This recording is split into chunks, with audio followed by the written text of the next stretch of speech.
Buying your first car can be intimidating. It's actually why Vehicle Virgins was started. So here is a list of the biggest mistakes first-time car buyers make and how to avoid them. Buying a car without getting a pre-purchase inspection is not a good idea. Even if it is from a dealer, if it's a used car and it's not a certified pre-owned, there could be issues with it. Let's take an Audi A4 hypothetical example, for instance. You found it on Craigslist. It's priced slightly lower than other cars, and the owner of the vehicle states on Craigslist it's priced aggressively to sell quickly. That's great, but you have to get a pre-purchase inspection. You got to remember that potentially there are people out there that the reason the car is priced lower, or even if it's priced the same, are trying to get rid of a car that has problems. That might be why they're selling it in the first place. It's really easy. So with an Audi, Google local Audi independent mechanics, or even a dealer if you want to do that. It'll just be a little bit more expensive. Make a phone call, say, hey, do you guys do pre-purchase inspections? Likely they will. Even if you have to spend $150 or $200, it makes sense to give you that peace of mind to know there's nothing catastrophically wrong with the car before you buy it. I know a lot of people think by looking at the car and driving it, they can determine if there's any issues with it. But unless you are an Audi mechanic or an Audi engineer, and even still, you probably won't know unless the car is put up on a lift and inspected. So get that inspection done. Chances are you could save yourself from walking into a car that might have $5,000 worth of problems and you were only buying the car for $6,000. It's not worth the gamble. If you're buying a used car, get a pre-purchase inspection. And even if everything turns out to be completely fine, at least you know you bought a good car. A lot of first-time car buyers don't do enough research. They see a car they like on the road and decide that's the one. Maybe they don't even do a test drive and they purchase the car without a pre-purchase inspection. Research is your friend. You don't want to end up buying a car that you're stuck with for a couple years that it turns out you don't really like.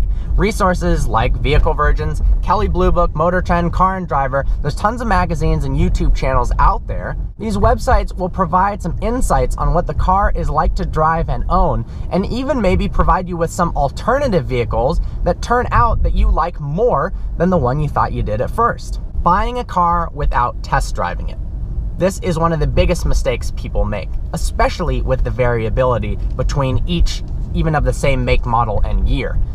A magazine could say that the suspension is nice and smooth, but to you, it's actually too firm. Maybe the steering is too loose for your liking. These are things that you can find out by doing an extended test drive, or maybe figure out that there's rattling in the car, or the speakers don't work, that you might not know if you just walk around the car and say, yes, I'd like it. By actually driving the car, you're going to reduce the chances of having buyer's remorse when it turns out it doesn't quite feel the way you thought it would. Going with the first car you see. Do not do this. Even if you found the correct year, the make, the model, drive another of the same car. Drive 2 or 3 of the same car, because everyone is different.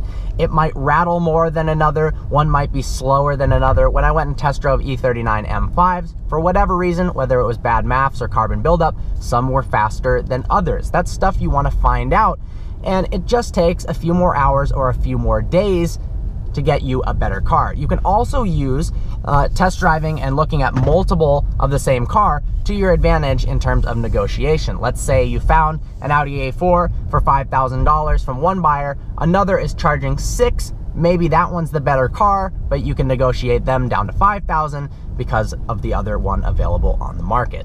Only considering a new vehicle. A lot of people think that the only way to get a reliable vehicle is to buy one brand new, but that's not the case.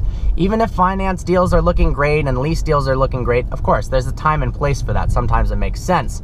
Chances are you can save a lot of money and get a better car if you're buying used. When you drive a car off the lot, it depreciates immensely. If you find a car that's only 6 months or a year old with a couple thousand miles on it, you've missed that initial hit of depreciation. The other owner took that, and as long as you don't mind not being the first owner, would you really care if you were the second person ever to sleep with Kate Upton? Probably not. Then you can save a lot of money, and it'll still be under warranty, and you'll get all the benefits of buying a new car. You can get even better deals if you buy something like a 5-year-old car. Check out this as an example. You could buy a new V6 Premium Volkswagen Passat for $35,000. Or you could buy a 2011 Audi A8L long wheelbase, also for $35,000. That's one of the most luxurious cars ever created. We tested one, it's absolutely brilliant. The interior is immaculate. It once was a $100,000 car, now depreciation has hit, and now it's $35,000. Obviously not the most practical for a first car, but just an example of how great depreciation works in your favor. So there you go. Buying your first car can be intimidating, but hopefully with this list of the biggest first-time car buyer mistakes, you're now more informed and you can go out there and pick up your first ride. Well, I hope you enjoyed this video. Like always, please browse our channel and subscribe. I look forward to seeing you next video.